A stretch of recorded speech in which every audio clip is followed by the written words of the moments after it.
Hello, hello, and welcome back to the Pure Nintendo Podcast. This is your weekly dose of all things Nintendo. My name is Jemma, and joining me this week, I have the crafty Kirk. Welcome back, Kirk. Hey, everyone. Glad to be back. Glad to talk about Nintendo. Yeah, it's another week, another long list of items to discuss. We've got some Switch 2, I guess, news, if you want to call it that. Well, it is an update. We've got a few other little tidbits, plus some games that we're playing, which we're excited to talk about as always. Let's start with, we're doing a countdown because Switch 2 Direct, I'm going to tell you, Kirk, I must be really excited because I had a dream last night about the Switch 2 Direct. It's like infiltrating my subconscious now. But it is only 8 weeks away now. So every week we're counting down with a look at one feature of the Switch 2 or the Direct, that we are sort of speculating on or hoping or kind of guessing, I suppose, what we expect to see. And this week we're going to talk about the JoyCons because during that teaser trailer that we had back in January, the JoyCons skated around that looked a lot like mice. So we thought we'd talk about the JoyCons, and this ties in with some news of the week because there was actually a patent that, now it wasn't like it was what happens to patents? What do they do? They're filed? What's the word you give to patents? Yeah, I think you file it. That doesn't mean it's yours yet, but it's out Mm, there for consideration and for people to see. yeah. So yeah, I believe patent laws are Yeah, beyond no, me anymore. I know. I don't know. No, Never apparently filed one of my own. no, me neither. I wouldn't even know how to, but that's interesting. Yeah. I've thought of ideas just randomly in my head. I'm like, should I patent that? How do you patent that? Anyway, apparently it was filed in 2023. So I don't know why this is the thing that we're learning about now. Is there a kind of a period of time where you don't hear about it or someone just found it randomly? It seems like, almost 2 years ago. Why is this just coming to our attention now? But it is. Yeah, I And gotta imagine, like for something like this, where it's part of a unveiling or reveal, maybe there is a way to keep it hidden or secret mm, so that it's not out for you know um, competitors to find before you're able to launch your product. I don't know.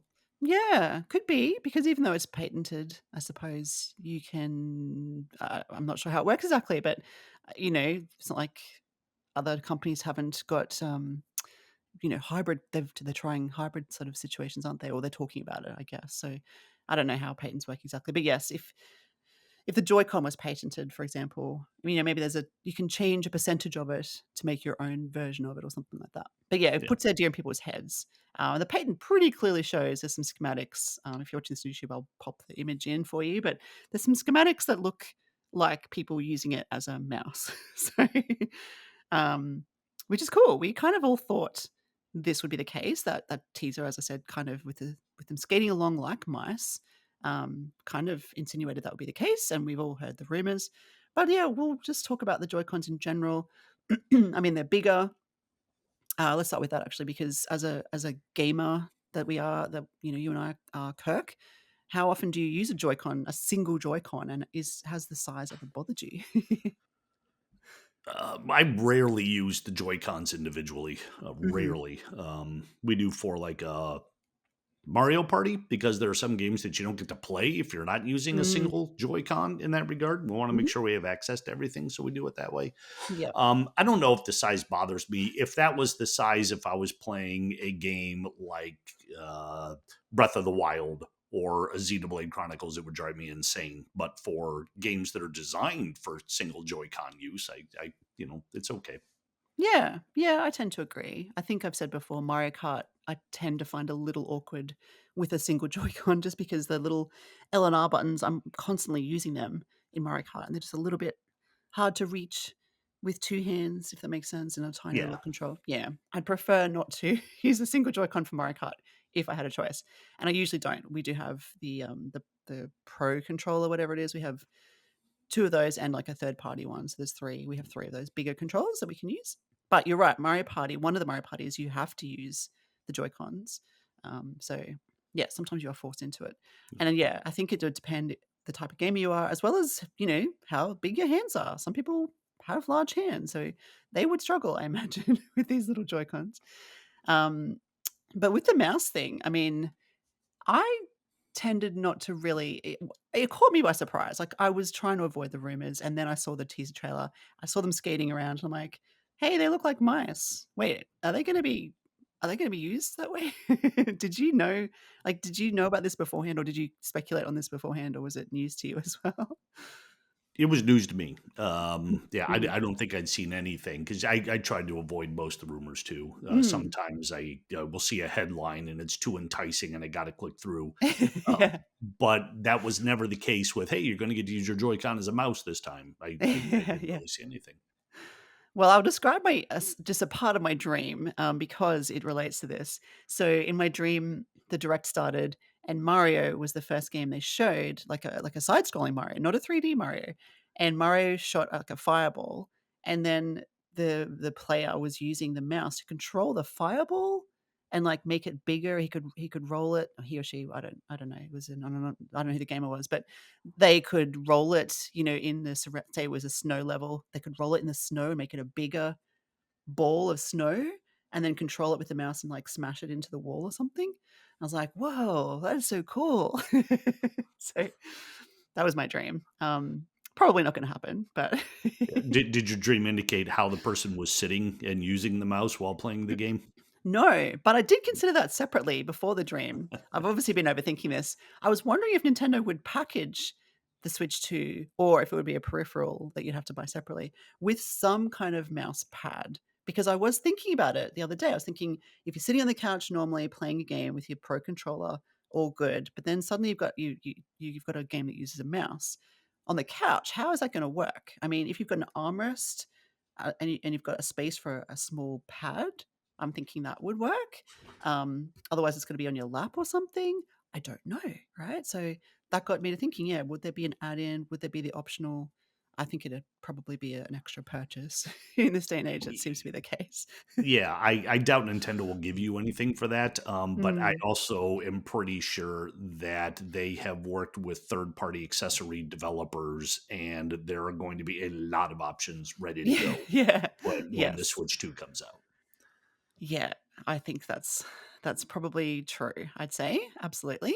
That's just the way it is, isn't it? Especially when if it's a new kind of gimmicky thing, and there might be, if it was a mouse pad, for example, there'd be some pretty nice designs. I can see Zelda-themed ones, Mario-themed ones, Yep. Pokemon-themed ones, which would be pretty cool. I'd probably see myself getting one of those. Yeah. Ooh, Um, and game developers, if they are releasing a game that they anticipate players are going to be using the Joy-Con as a mhm. mouse, that would be a really good pack-in with the game, Ooh, like for pre-orders yes. to be able to get like a customized Oh, game-themed yeah. mouse pad straight off the bat. That would be cool. Yes, that would be really cool. I could definitely see that being a thing. Yeah, it does lead to the question though, if you just have like a bean bag or something, how are you gonna use the mouse? I don't know. Well, Yeah. that's my main concern with it too, is that Mm. it's going to make it difficult for people to play games where it's designed for the mouse. Um, Mm. and if developers take that into account, how are they going to make it so you can play it both ways with just the Joy-Con or with the Yeah. mouse? Are they going to skirt on the Joy-Con controls because the mouse is the better way to play and they want you to do it like that? So I'll be Mhm. curious to see how these decisions are made over the first 3-4 years, Mhm. honestly, of the Switch 2's cycle. Yeah, yeah, because you don't want it to be a thing that, um, is a gimmick at the start that has potential, and then it kind of just falls into the background because no one really knows how to use it well, or it just doesn't it's not adopted, well, I suppose. Yeah. Then it sort of fizzles into the background and becomes a thing that, "Oh, yeah, remember when the Switch 2 had a mouse?" Like, I don't Yeah, know. it could be like the Wii Balance Board. How for a while people Mm. were developing games specifically where you could stand and rock to move, like skiing Mhm. games or Super Monkey Ball. I think you Mm. utilize that, and then Yes, everyone yeah. realized that they hated it. No one liked playing on the Wii Balance Board. It was difficult and Yeah, yeah. tiring. So any game that was made specifically for that, I think. Actually, I can't think if there were any games made specifically for it, Well, there was Wii but Fitness. yeah. Well, Yeah, yeah, that's and that one was fine because that was a very kinda like a low impact. Like you Mm. didn't. It wasn't like you were skiing or trying to control that monkey ball, Yeah, with really precise movements. that's true. Yeah. Yes. Did you have the balance board? I did. Yeah. Yeah. Yeah, me too. I Oh did like yeah. We Fit, was it called? We Fit. Yeah. I did like that. That was really cool, and it weighed you, and Yeah. you put your height in, so it gave you your stats, and you put your age in, and it tells you your health rating or whatever based on your exercise. That was cool, but Yeah. Yeah. yeah, you're right. The other games struggled. It was Yeah, I did play. I'm pretty sure I played Super Monkey Ball as well, or one of those ones. It gets tedious, doesn't it? It's really hard. Like I don't know how fit you have to be able to control your shifting weight with the kind Mm. of precision that those games were looking for. Yeah, yeah, yeah. So we It want was all overcompensation, constant Yeah. overcompensation. Yes, exactly. Yeah, because it was pretty sensitive, the board, I Yeah. think. So yeah, which it had to be, I guess, for the We Fit side of things. So we don't want the Joy-Cons to disappear into obscurity like that. We want them to be utilized effectively and well. And I think something like is that Civilization 7 is out, just come out, right? And I feel like Oh, yeah. that's a mousy game, right? I've never Yeah. played it, but it seems like it's a point and clicky thing with maps and people, and you put them in areas. And have you ever played Civilization before? Any of those? Boy, I haven't, but I will say we got an offer to review a game that was similar to that. It was definitely Mm, that kind of style, and I offered that to Bill Steitler at one point because he loves Civ. right. And this wasn't Civ, but it was one of those kind of games. And he said, "I am never going to attempt to play one of these games on a console again." Right. Okay. So now with the Switch 2, maybe he'll give it another shot. Yeah. Yeah. Yeah. See, that seems likely. Like that seems logical to me to have a game like that that has lots of mouse type movements. Like it's really it is hard with the joysticks, I suppose, because you're just controlling the mouse on the screen. It doesn't feel as intuitive. It's doable, of course, but yeah, definitely something like that would make a lot of sense. Yeah, it's just about the setup, right? Like obviously PCs are usually at a desk, and you have a mouse pad, and you have a hard surface beneath the mouse pad, so it's very easy to use. We're obviously used to Most of us are used to playing the Switch on a couch or in a lounge room, some kind of configuration. So yeah, don't know how that's gonna work. But yeah, my couch is good. I do have like a what do you call it? An armrest that's pretty flat and big, wide enough, I think, for a small mouse pad and mouse maneuvers. Like it's a good height. I think I could see myself doing that, depending on the game, of course. If it was Mario, I'd definitely give that a go. I just don't know if Mario would benefit from mouse movements. I And think furniture developers should start building the mouse pad directly into the armrest, like make yes. Nintendo Switch 2 ready couches for purchase. It's gonna change the way we view Yeah. couches. Yeah, this is the future of Well, they thought it couches. was crazy when they put the cup holders right in there, and I'd Yeah. rather have the mouse pad than the cup holder. Yeah. I've never had a couch with a cup holder, but I know someone who has. Yeah, I don't either. Yeah, yeah. Cool. Yeah, so I think the Joy-Cons, yeah, they'll be it's obviously an integral part of the Switch to, you know, whether it's just gonna be so interesting to see what Nintendo does with it during the direct. I was so excited by my dream last night. It turned into a whole like event. Like I wasn't just watching on the screen anymore. I was like at the direct, which isn't even a thing. It's like PAX. Like I was at the Nintendo Direct. It was a lot of stuff happened. I won't go into details. No one likes to hear dream details unless you're the person who was in the dream. Yeah, but anything else you want to add about the Joy Cons? I was going to say the mice, whatever, but the Joy Cons.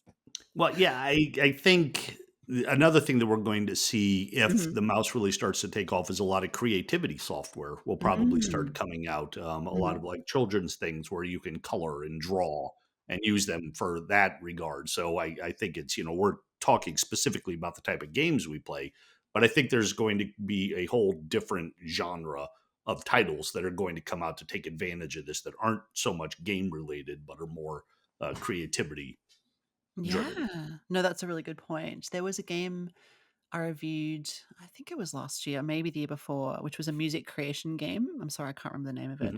Mhm. And it was really good. and quite robust. But I can imagine something like that where you could click and drag, your notes onto the stave, whatever it is, where the 5 lines. Yeah. Yeah, if you could click and drag your notes and your rests and whatever else, your instruments, that would be really cool. I could see that working really well. Music or art, yeah, like you said, coloring in, um, something like a paint type of situation, Yeah. whether it's yeah, some sort of Yeah. creative. I Mm. reviewed a game a long while back for the Switch. I think it was called Color It, but it came with its own stylus. So you could use that in handheld mode on the Switch screen and be able to do it. And that was a good way to use the game, but using it with controllers on your TV didn't work as well. With the Joy-Con mouse, you would be able to use that and not be stuck using the smaller screen of the handheld. Yeah, yeah, exactly. Yeah, any kind of point and click, any of those kind of adventure games where you're looking around a room and pointing on Mhm. objects would work super well with a mouse.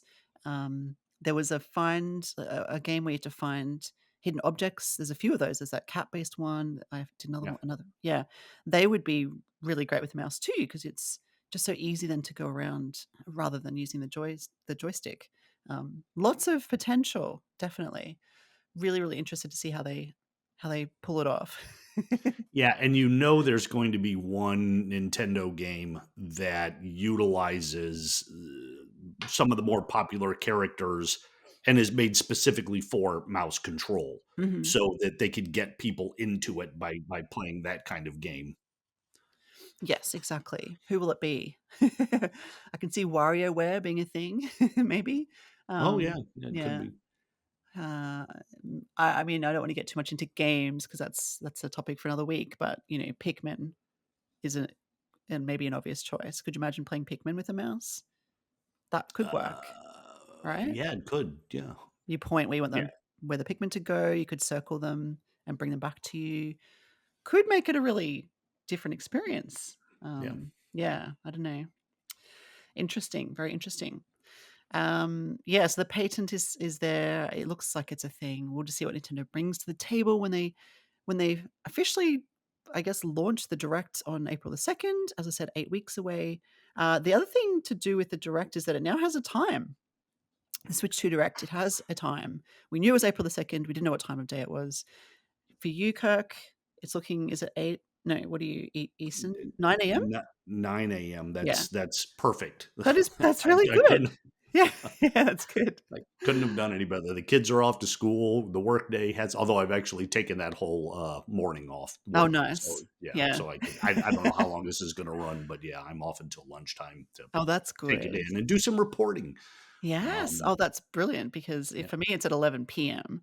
So I will yes, stay up and watch it, but I will be yeah. very tired when it finishes after midnight. So Or you'll be so jacked up from the presentation that you won't be able to fall asleep. it's highly likely, honestly. Yes, I have considered that also, and I'm thinking maybe I should take Thursday morning off so I can, stay up late and, maybe help with reporting or talk to you guys or whatever. But yeah, Wednesday the 2nd, it's, yeah, 6 AM, Pacific. Pacific. Yeah, Yeah, UK yeah. is Too 2 bad for PM. them. Yeah, yeah, that's pretty early. 11 PM, it's not too bad. At least it's not like 2 AM or something weird, which sometimes that happens for me in Australia. It is midnight for Sydney and Melbourne, which is pretty late, because they've got daylight saving time, and so for once, I'm actually glad I don't have it. Like, I don't have to worry about that extra hour. So, I think Japan is 9 PM, which is probably a good time. Like, if you had to choose a time, would 9 excuse me, would 9 AM be the time? Like, you'd be like, if you could choose any time in a 24-hour window, you'd be like, "Give me 9 AM." Yes. Yeah, Yeah, well, because I get there to you go. get up and I don't have to, think about it too much during the day. Yeah, Although I guess yeah. that would be the benefit of having it at 6 a.m. is you can literally just roll right out of bed and Yeah. Yeah, yeah, turn this on is your true. computer and check it out. But yeah, Yeah. looking at all these times, it looks like I don't know what AEDT is. They're 12 a.m. Oh, Asia, that's Oceania. that's, Australian Eastern Daylight Time, so that's like Okay. Sydney and Melbourne, so they're at midnight on the Thursday Okay. because it's an hour, so they will be the latest Yeah. in the day. th- Well, probably New Zealand actually will be the latest, but New Zealand isn't listed in my little list, unfortunately, but they would be th- probably 2 AM or so in New Zealand, actually. all right. Um, Yeah, But that's yeah, right. EDT. most people. I mean, Pacific in the United States is 6 a.m. and then we've got 12 a.m.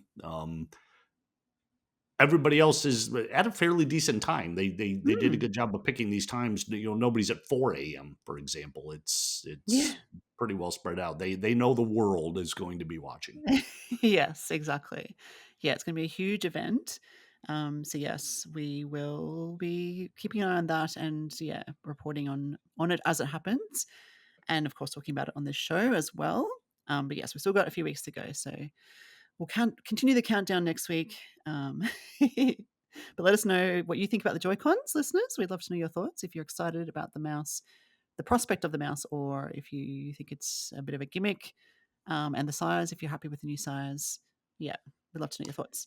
So, Before we move on from the yeah, Joy-Con, is there sure. one you prefer using over the other, the left or right? I prefer the Is one that it has the home button so that I can go to the home screen. Which one has okay? that? The right? That's right. That's Yeah, right. yeah, that's the Yeah, only I difference I I can see. prefer that one too because I think the spacing of the controller and the buttons is more natural for the way I hold it. Like the other one, it's up too far to the left, I believe, and it Ah, feels weird to hold. that's a good point. I hadn't really thought of that. I just liked having the home button because if I need to pause it, it's not there. Um, but yeah, you're probably right. It is spaced differently. So yeah, I'm gonna check that out. I am after this. So we'll be right back after these messages from our sponsor. Uh, we don't have a sponsor, but if someone wants to sponsor the show, let us know. Let's move on. We will have some other because this switched to sorry, what was I gonna say? There was a quarter 3 fiscal report that just happened as well during the week. And the Switch itself, the Nintendo Switch original, the OG, has now hit over 150 million units. We've been kind of watching it grow recently over the last year, I suppose over the last year, but especially the last few months because that was the whole thing with is it going to catch the DS, which is 100, I think it's 154, and then the PlayStation 2, which recently increased, is it 160 now, I think. I think it's So 170 is is it is 170? the Okay. thing. I think. Still a ways to go, but Yeah. yes, it has. There is some sales data that came out. The Switch, of course, the hardware, hasn't sold. It's waning because it is the end of its life cycle, and the Switch 2 is coming, but it's still selling. Of course, I think the OLED model is the most popular now out of the Switch Lite, Switch Original, and the OLED. I believe the OLED is the best seller at this point in time. Like for the quarter, not overall. Overall, this original Switch is the best of the three, the highest, I should say. But the software continues to sell really well. So it sounded to me like Nintendo was quite happy with their fiscal report. And for example, Super Mario Party Jamboree was the fastest selling Mario Party title in the history of the series, which is really cool. And um, you have that one as well, don't you, Kirk? I Yeah. believe. Yeah. Yeah, and You it do. should be. It's Mm. certainly my most favorite of all the games that I could recall playing in the series. Yeah, it is really fun. It's a really good one, and I think it sold something like 6 million, and that was I mean, it came out in October, so that's the quarter, which is pretty good, for especially for a Mario Party game. I love this list of titles of over sort of the Switch titles of the history of the Switch, I suppose, with Mario Kart 8 Deluxe, sorry, selling 67.35 million, which is up in that quarter just gone from 64. So even that sold 3 million in that quarter. So you can see that the first party titles continue to sell. And when you look at something like Mario Kart 8 Deluxe, 67 million, it's like well over a third, almost half of Switch owners have Mario Kart 8 Deluxe. It's pretty phenomenal, which is not, kind of leads to no surprise that we're going to see a new Mario Kart for the Switch too, by the looks of it. It Yep. just makes sense, doesn't it? Yeah. But Animal Crossing, 47 million, up from 46. Smash Brothers, 35, up from 34. The really interesting numbers here, and really great games. Obviously, even older ones like Breath of the Wild, 32 up from that's 32.6 up from 32.2. But Tears of the Kingdom just hasn't been able to catch that, but it has had a lot longer out in the wild, I suppose. Breath of the Wild, which is Tears of the Kingdom is up 21.04 up to 21.55 million. Still no small feat, 500 odd thousand in a quarter. Yeah, these games just continue to sell well. So it'd be very interesting to see whether whether the Switch managed to surpass the DS, which seems pretty likely at this point. It's only 4 million away, and then of course the the PlayStation 2. We know, well, we think the Nintendo itself doesn't really care about this. I even saw a video during the week with it was Kit and Chris actually, who used to work there, of course. Who speculated that Nintendo, they don't think would celebrate this at all. Like, there's not going to be a cake or anything. If they actually did beat it, it'd be like, oh yeah, that's nice. Yeah, let's see what else is happening. So Yeah, yeah, it'll be celebrated with just like a raised eye emoji yeah, amongst the executives at Nintendo. yeah, Just kind of like a exactly. quiet pat on the back. Good job, man. Yeah, yeah, yeah, Let's exactly. focus on what matters now.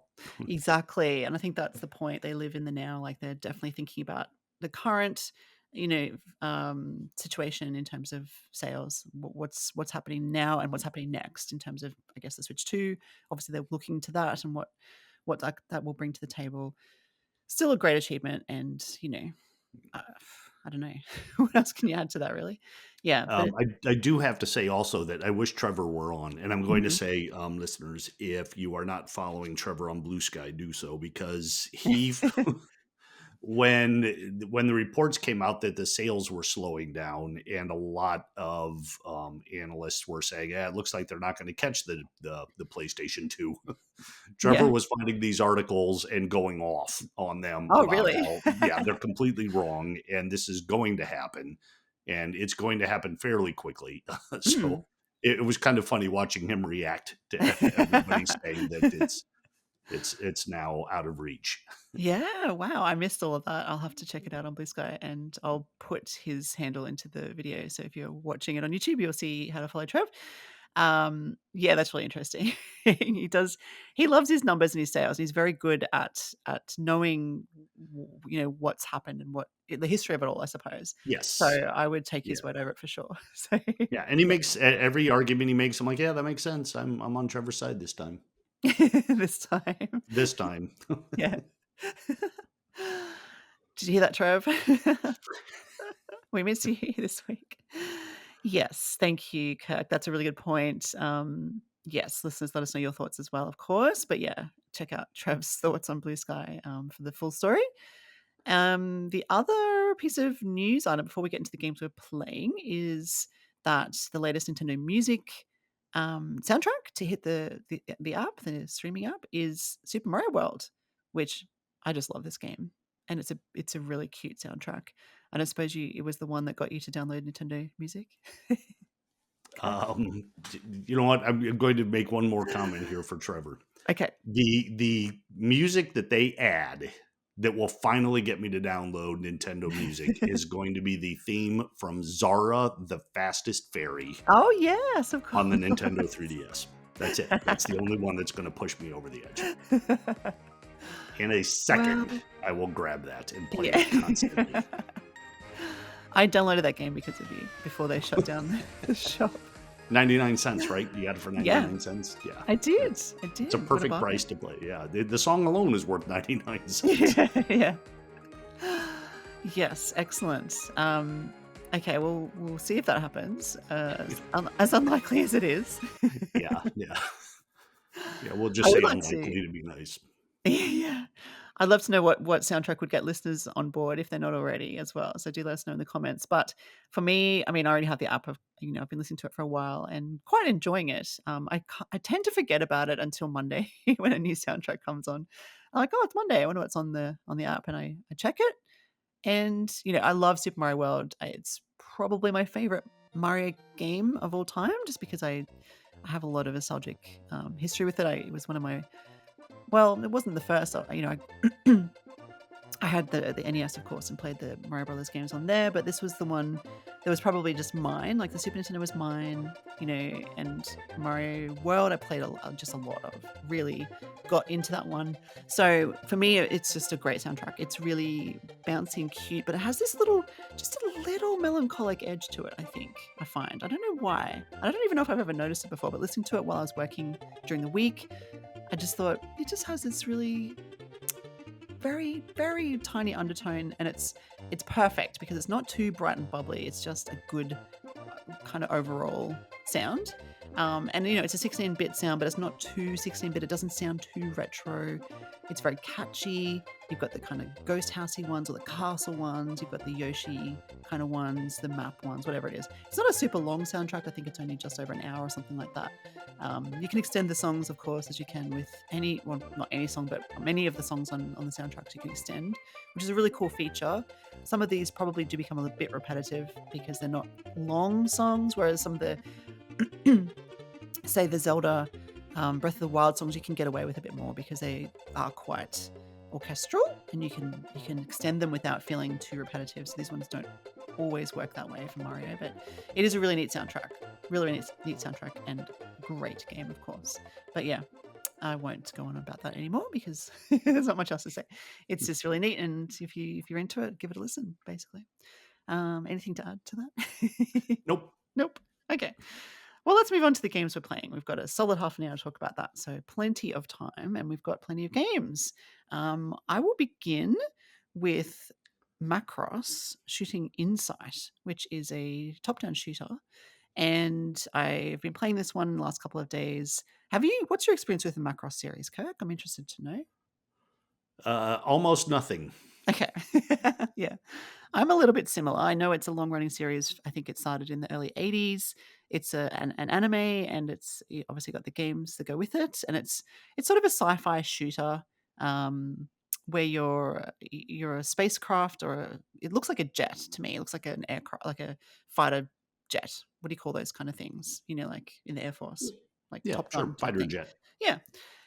But it transforms into a mech as well, which is cool, like a little robot. So it's a bit I think Robotech is the US equivalent, and that maybe means more to us than Macross does, potentially. I don't know. I remember Robotech being a thing. Yeah, so it's a top-down shooter, like I said. You're in a jet. You're shooting jets that come towards you. Um, it's fun. Like this game, I don't have a whole lot of experience with the series. I don't think this is the game that's going to win over new fans. I think it's meant to be a bit nostalgic because what it does is takes characters from 5 other games that in the Macross series and puts them into a unique story.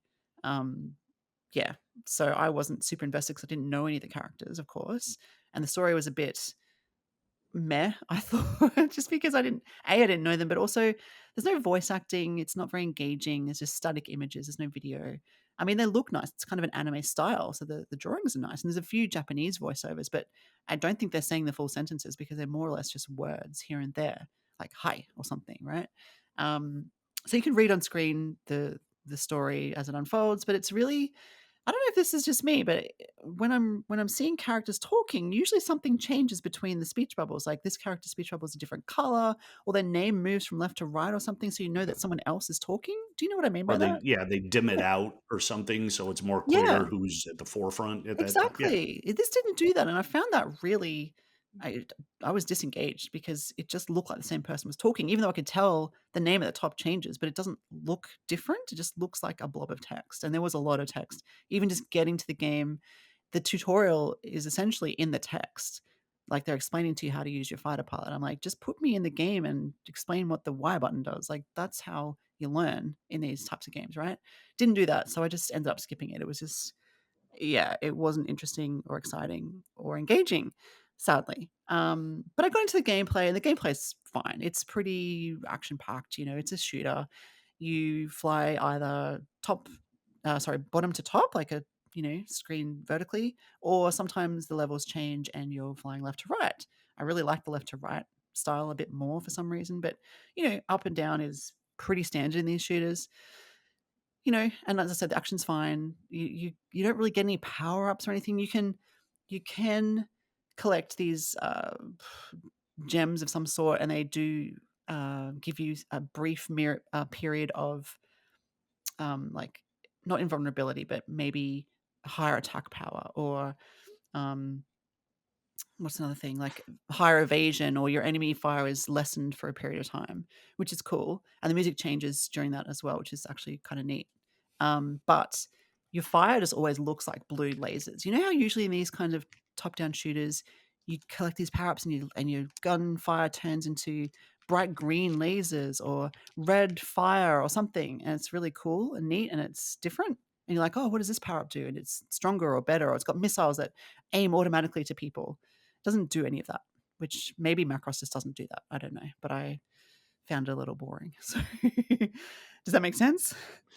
Yeah, Yeah. yeah, and I think especially with this type of game, it looks like, um, having, read your review a bit ago, Mm, that there's a lot in the action to kind of change it up to keep you involved, and I like that because a lot of these kind of games they get very repetitive. yes. Um, Yes. And it does do that, which is nice. So like I said, you can go bottom to top, like a vertical screen. Sometimes it goes left to right. There's one that's actually a bit more of a third person, if sort of scene where you're firing, like you're literally behind your mech and you're firing directly at something in front of you, which was kind of neat and definitely changed things up. I didn't necessarily love that, but I'm not a third person shooter person either. But it was cool, and took me by surprise, especially the first time. Like, "Oh, that's a different view. That's kinda cool." And there were also these little missions sometimes within a level where it became a twin stick shooter, and I really loved those. I guess I'm a twin stick shooter aficionado, where the mech can move in all directions and you can control the gunfire with the right stick, which just opened it up a lot more because then you can shoot. You're trying to find these 4 satellites to destroy within a time limit, and there's usually 2 below you and 2 above you. Off you have sort of have to go off into the screen a bit to get to them. But it means you can, pardon me, initially I was tried to go below them so I could fire up like I had been doing in other levels. But then I realized I could just shoot in any direction. I'm like, "Oh, this is cool." It kinda didn't tell you that that was the case. You kind of have to just work that out for yourself. And it's not the case when you're in the mech by default, and you can't change between mech and fighter pilot, which would be cool if you could do that. But when you're a mech in a different level, let's say side scrolling, you just fire straight ahead. You can't fire like it's not a twin stick shooter situation. So there's a little bit of that gray area that's a bit maybe not explained super well. Maybe I needed to read the tutorial a bit better. I don't know. It's yeah, but definitely it looks really nice. It's very bright and colorful for a space themed shooter. Like there's lots of nice planets in the background.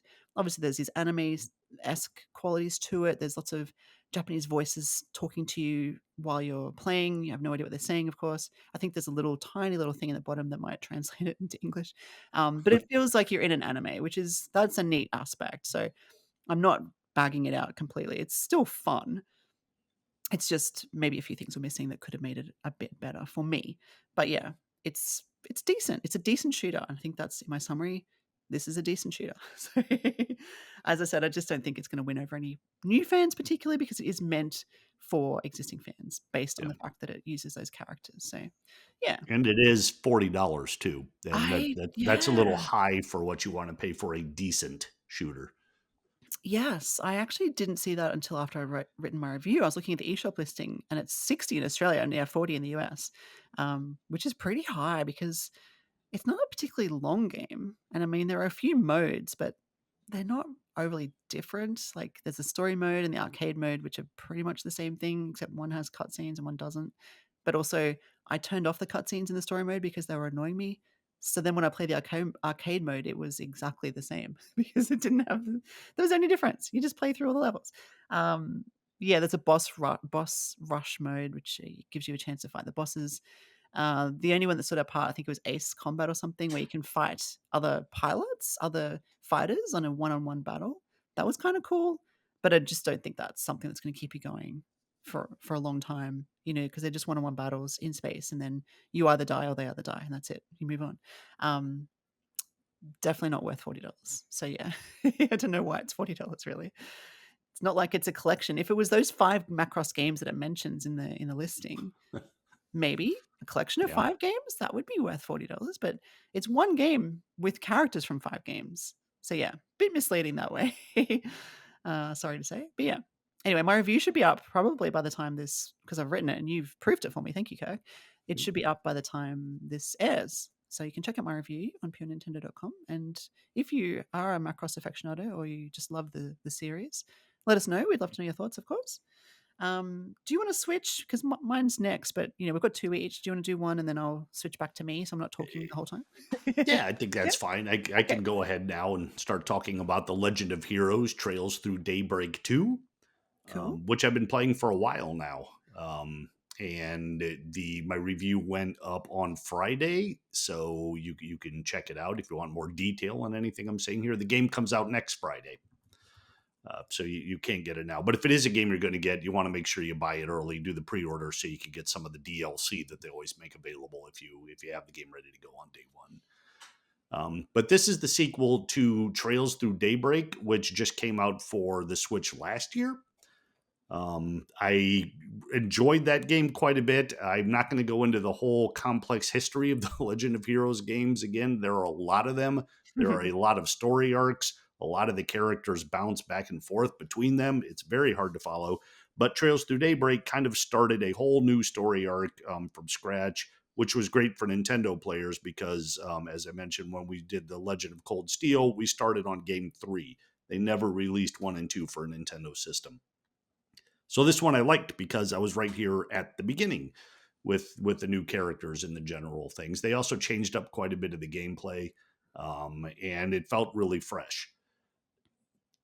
Trails Through Daybreak 2 does not feel fresh. I mean, That sounds good. it's a good game. It's kind of like let's say if The Legend of Heroes is your favorite band, this is one of those albums where there's like 3 or 4 songs on it that you really dig, but a lot of filler, and you're just going to make a playlist and throw a lot of it aside. Yeah. Um, the one of the things they did in Trails Through Daybreak was for the first time the battles in the previous games had always been turn based, and in this one, as you're exploring the dungeons, a lot of the enemies you encounter you can fight in real time. The only thing that you could really do before was attack and dodge. That was kind of it. Now they are letting you use arts in these battles too. Arts are kind of like the magic system that you use in the game. Um, and as you attack, you could still continue to stun them. You the art that you use, I believe it's actually called a shard attack, maybe. You can't spam it. You could use it once; it does some pretty decent damage, but then you have to wait for it to replenish again. And of course, as before, if the enemies are really hard to beat in this kind of like real time physical combat, you can at any point hop into the more traditional turn based mode and take care of it that way. In turn based, you control all 3 or 4 characters in your party. You can swap them in and out. In the physical one, you're really only controlling one. Although something they did in this, and I kind of like, is you have the ability to, if you dodge at just the right time, you can hurry up and hit X to swap in another character quickly, and that person does an intense amount of damage. It's great, except it's really hard to time too because X is also used for your art attack. So a lot of time I would go to swap someone in. There would be the indicator on the screen saying I could do it, but it would instead launch the art attack instead of swapping in that person. So that was kind of frustrating. Um, That's weird. You think they'd map it to a different button, wouldn't you? yeah, I was a little surprised by that.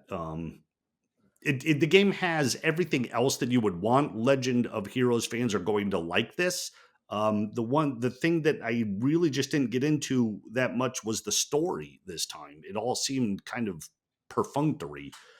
Earlier games had like they start you out with a bang, and you begin the game in the middle of a big battle, and there's all kinds of things going on, and the characters you as you play you kind of figure out how they all fit into it. This one seemed a little bit more character driven, like we're just meeting people and spending too much time exploring, and the stakes aren't really high, and it was just a really slow build before anything really became interesting. And that makes a lot of this just, I didn't necessarily like pick up the game and start playing it thinking, okay, now I get to find this out. It was all right. Mm, What do I have to do before I get to something interesting?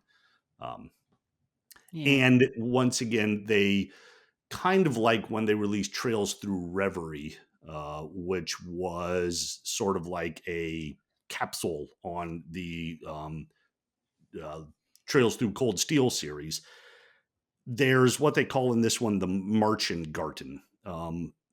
you can kind of go here whenever you want, and it sort of is to the side of everything else.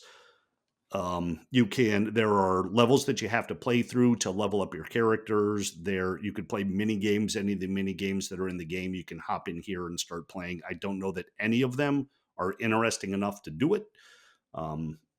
But you can, and this is you gain these points that you can use to sort of do a gotcha game where you can get all kinds of accessories and your costumes. There's an awful lot to do here. The game never forces you to go do it. In fact, they make it available to you as options, and they will say there's now a new level that you can go do. But unlike in Trails Through Reverie, where you were kind of forced to go at certain times, here you just kind of find access points in each town, and if you want to do it, you go do it. So I like that. And even better, they always have this like pedestal, I can't remember what it's called, right before all the boss battles, and you can enter the merchant garden from there, which is fantastic if you aren't leveled up enough, because you can go here to gain levels and buy new weapons and customize everything. So it gives you an option to do that without having to go back somewhere else and level grind somewhere where you fought before. So that's really cool. Hmm.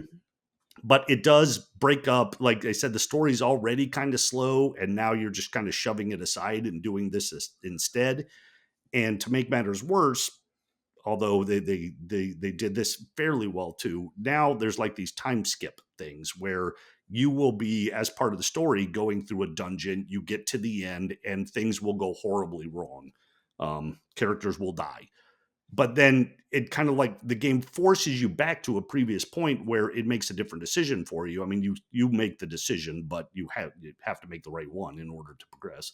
Mm. And then you kind of do it again, but maybe you'll have a different character with you this time, or something else that provides a different outcome.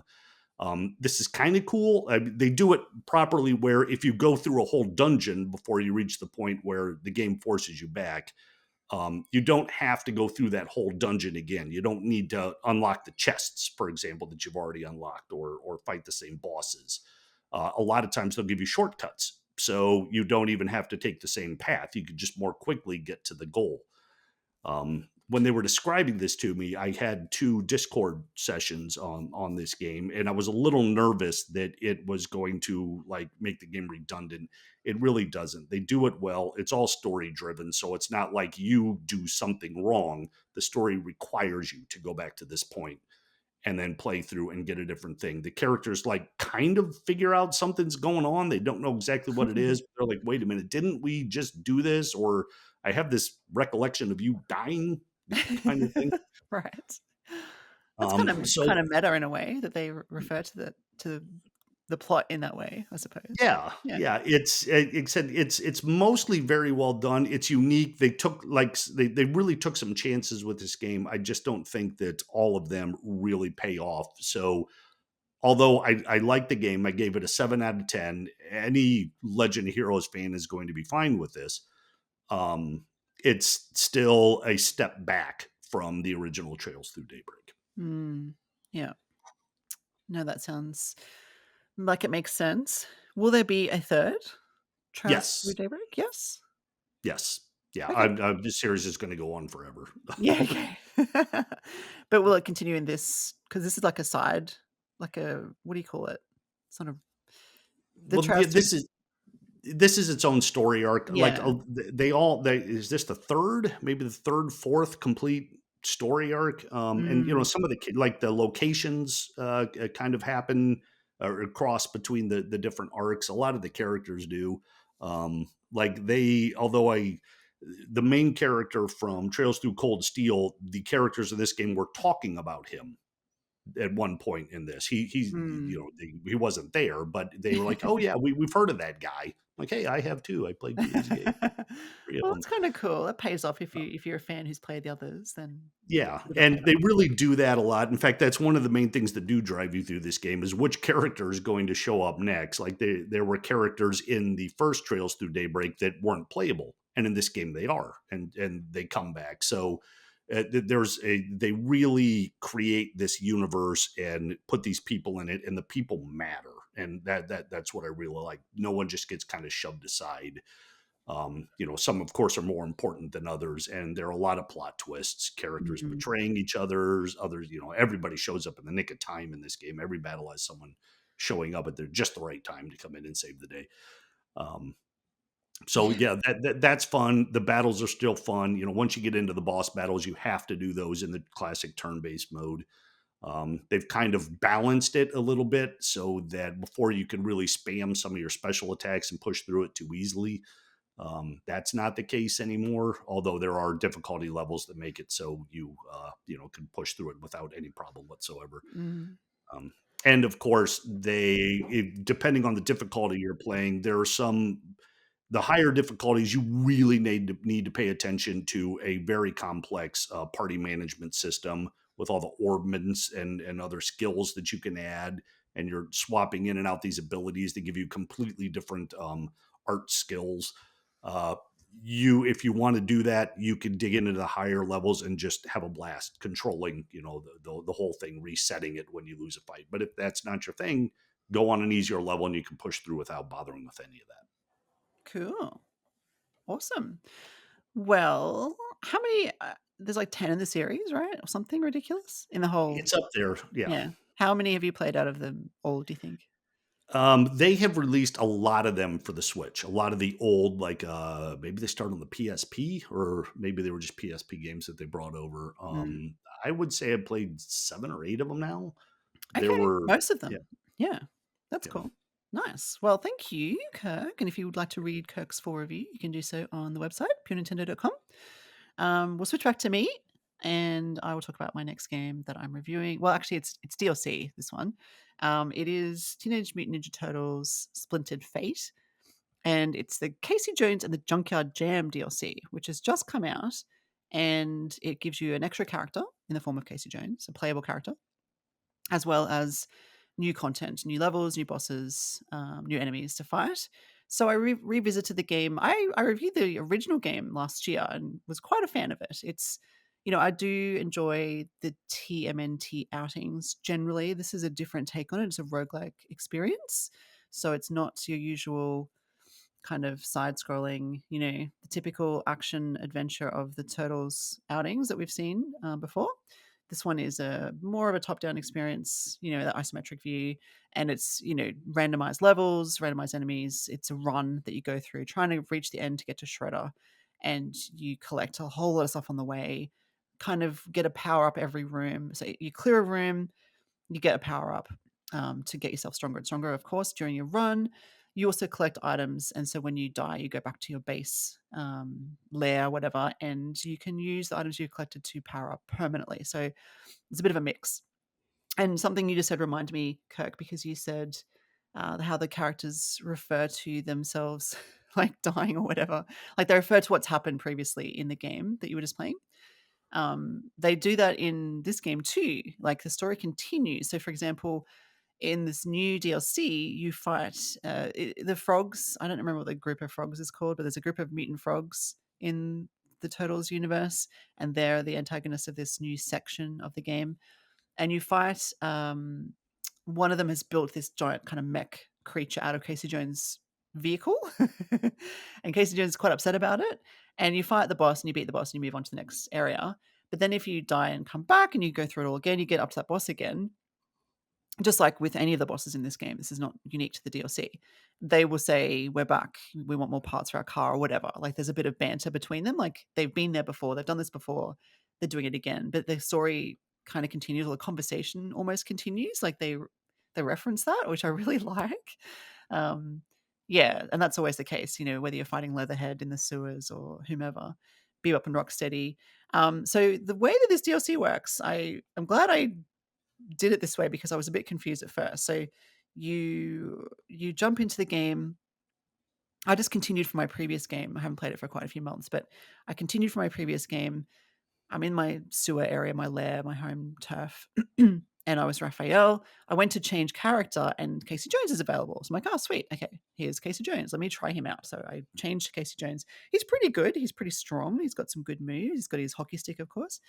But then I wasn't sure. I thought it was a different campaign, like a different run, but I didn't really look into it too much. So I just thought, well, I'll just play the game again and see how it goes with Casey Jones, because I didn't know he was going to play the normal game, if that makes sense. Rescuing Splinter is the plot. So I jumped into the game. The levels were exactly the same. I'm playing the sewers, which is the first area of the game. I'm like, oh, okay, this is the same. I've already done this. But I went through. Then there's the rooftops. No, sorry, the rooftops is last. What's the next one? There's the dock. Sorry, there's the next section, like section 2, whatever. I played through that, and then I beat the boss in the dock section, and suddenly I've got a pathway. I can go to the streets, the third section. Normally, that's the third section, which I've done before. Now I've got the junkyard, so there's a branching pathway now, and they've added the junkyard. They kind of joke about it being a shortcut to Shredder, and constantly as you're fighting through this junkyard scene, the turtles are kind of having this banter with Casey Jones saying, "I thought you said this was a shortcut." And obviously, there's lots of enemies to fight along the way. I kind of found it easier than the streets. So you basically bypass the streets and you end up the next section, which is section 4, is the rooftops. So you can either go streets rooftops or junkyard rooftops. That's how this DLC works. So if you are a fan and you were confused about how to play the junkyard DLC, that's where it is. It's in the game. It's level 3. But yeah, it was probably a little bit easier than the streets. The streets is really hard. Like Bebop and Rocksteady, the boss characters in this one, and they were really, really tough every time I played against them. The boss, that mech creature, was not as hard, at least not the first time. The second time it was a bit harder. And that's because, each run is different. Even the bosses are different. Like the bosses are the same character, but they have different moves sometimes, and they can be harder. So yeah, be aware of that too. It's a little bit random, because that's the nature of roguelites. But anyway, it's really fun though. You go through the junkyard, you're fighting different creatures and enemies, and the frogs are there, and there's, like I said, lots of banter. And then you're back into the rooftops. So that's pretty much it. It's good. It's fun. I need to check. Do we have a price on this? How much is this DLC? I didn't look at that because that would make me tell you whether it's worth it or not. Um, because it's fairly short, but it does, doesn't extend the game per se, but it does give you some more variety, of course, because I can bypass the streets now, which I kind of hated the streets. But now I can do the junkyard, which is fine. Casey Jones is really good. He's a good character to play as, and the story gives you more story, more dialogue. Obviously, this game, when I reviewed it, I did say I really liked the voiceover because there's quite a good amount of voiceover in this title. The turtles all talk. It's on the screen, of course. You can read it, and it's really easy to differentiate between who's talking, unlike Macross. But also there's voiceovers, and the cast is really good. This is based on the Nickelodeon animated series, not the new one that the new really really weird animated one that Seth Rogen Mhm. did, whatever that's called. I don't know what that is. There's so many different turtles now, but this is the Nickelodeon one, which I quite like. Um, the characters are all very robust. They have, their own personalities. Yeah, the banter's really good. It actually adds a lot to the game because it feels like you're with this group of turtles. I was going to say people, but a group of turtles. It feels like you're part of this party of warriors and on an adventure. It's slightly funny, and banter is really good. Yeah, so I'll write up a review of this DLC. It'll be a bit shorter than a normal review, I guess, because it is just the DLC. But yeah, you can check out my review of the game itself on the Pure Nintendo website. I think I gave that a 7 out of 10 at the time. At the time, there were a few glitches that marred the experience a little bit. Like the game kept freezing on me or resetting. That didn't happen when I was playing it this weekend.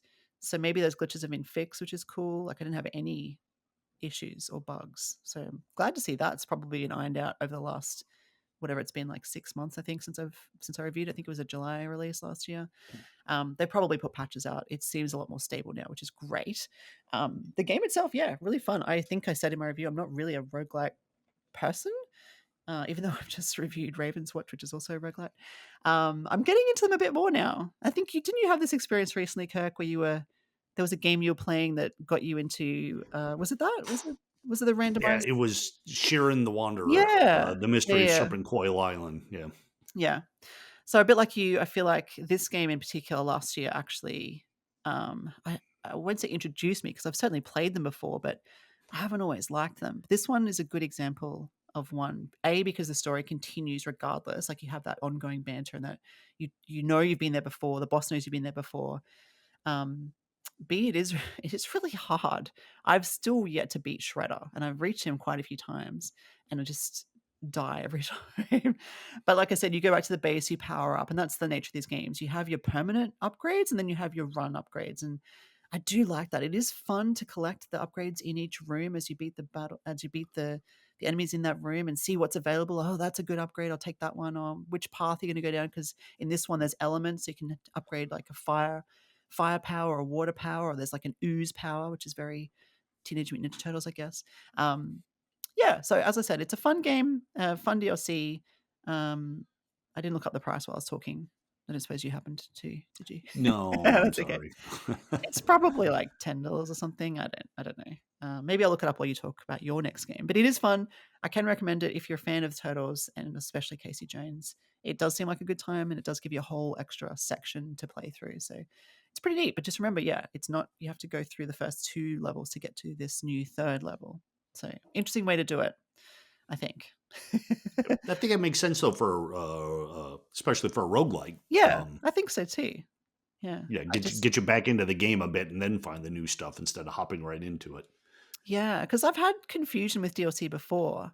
You know, like the Dave the Diver Godzilla stuff. I was like, "Where's Godzilla? I don't know where he is. How do I get to Godzilla?" And I was like looking it up. Oh, you have to be at this certain point in the game and do all this. I'm like, I don't know. It's too hard.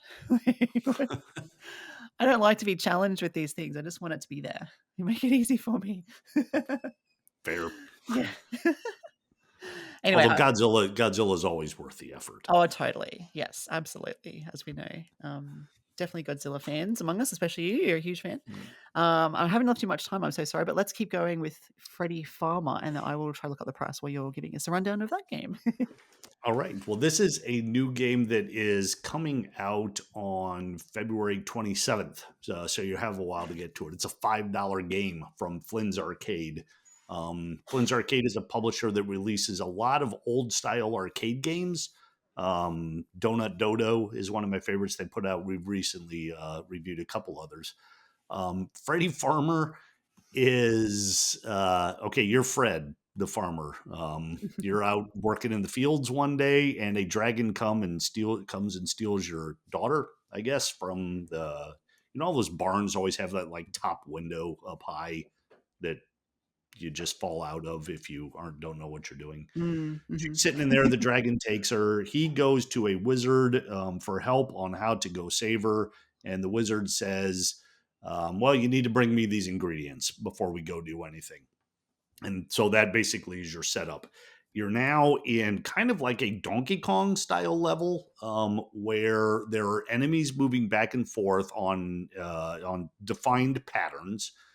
It's not random, and you have to collect these ingredients off the screen. You have no weapon; you just kind of have to avoid them or jump over them. The interesting thing about the game, though, is you have to get the items in order. I shouldn't say you have to. They want you to get the items in order. There are 5 items that you'll need to collect. If you get them out of order, you don't get the bonus points, and Freddy cries at the end of the screen when they're showing it to you instead of celebrating. It's very important to him.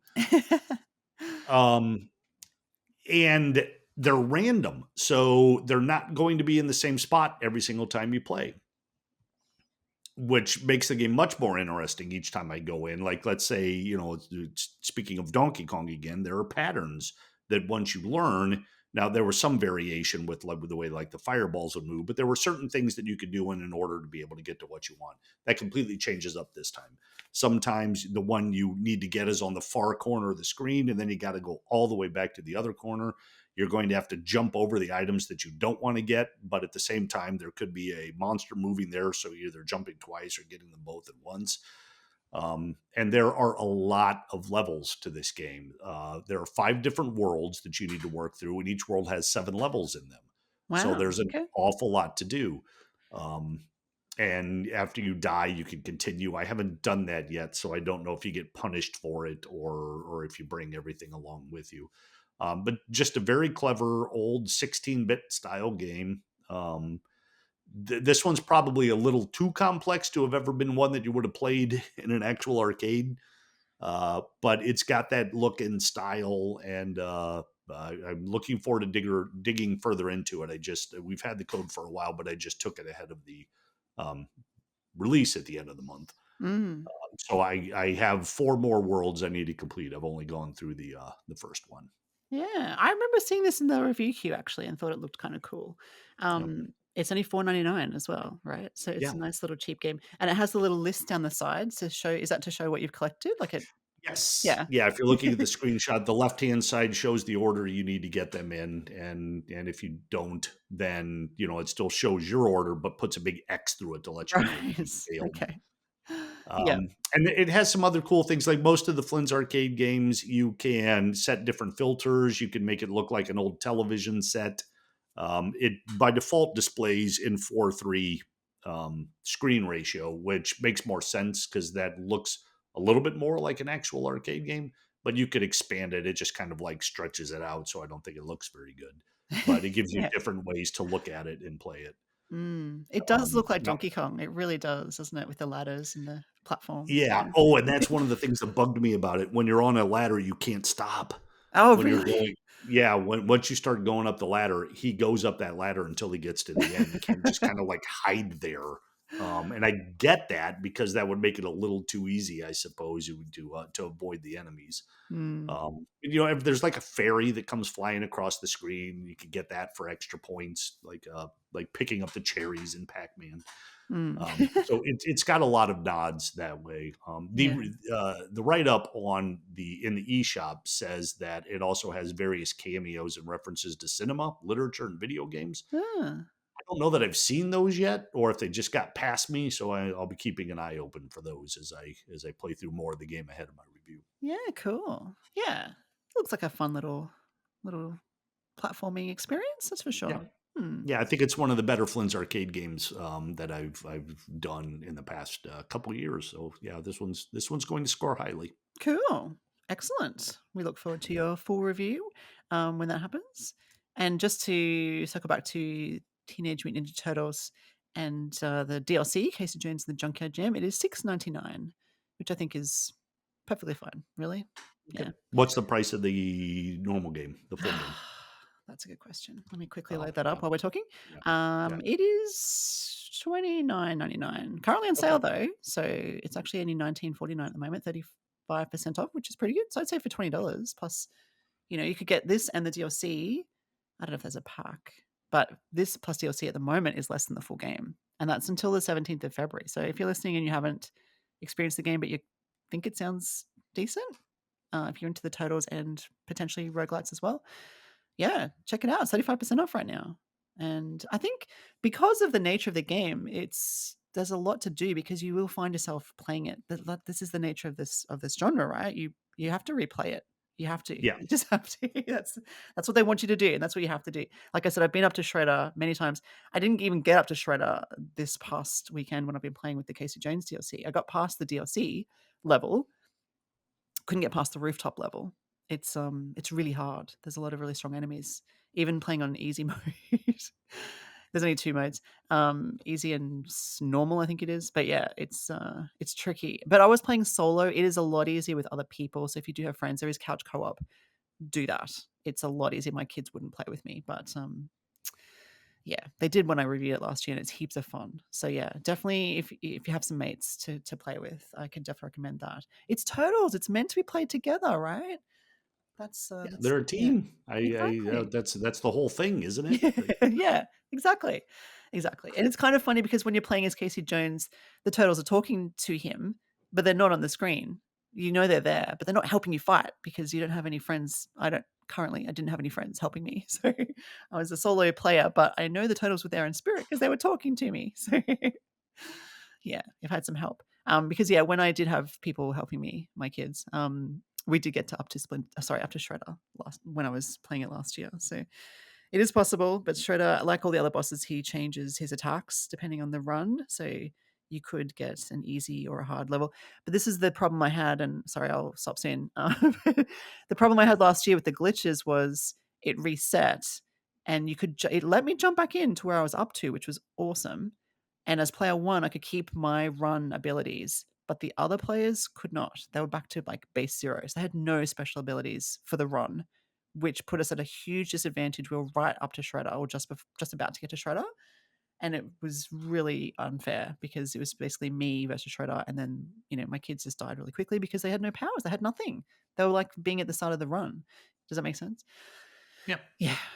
So as I said, I haven't had that experience this weekend. So yeah, hopefully that's all fixed. Yeah. But yeah, definitely check it out if you want. It's on sale. Anything else to recap or tease or talk about before we close off the show? Nope. I think I just need to go back and see if I can help Freddy find his daughter. Yeah. Yeah, good luck with that. Yes. Well, thank you so much, Kirk, for joining me this week. And thank you, listeners, for joining us and listening to all things Nintendo. We love doing these shows, of course, and we do put them out every Monday. So tune in every week to hear the next episode. If you'd like to catch us on social media, we're on Blue Sky. So join us over there. Pure Nintendo is our handle. We're also on patreon.com /Pure Nintendo if you'd like to support us. We are putting out a magazine. Speaking of which, have they come to you yet? No, No, they not haven't yet. arrived yet. No. Okay, they must be on their way. Kirk is going to distribute them, so they're at the printers. They'll come to Kirk. He will send them to you. So keep an eye out for that. If you want to join us though and get yourself a copy, please head on over to patreon.com/PureNintendo. We'd love your support. Our next issue will be a banger because we're going to be talking about Switch 2, of course. So we'll put it out shortly after the direct. So that'll be a mammoth issue. But yes, until then, thank you very much and game on, everybody. Bye.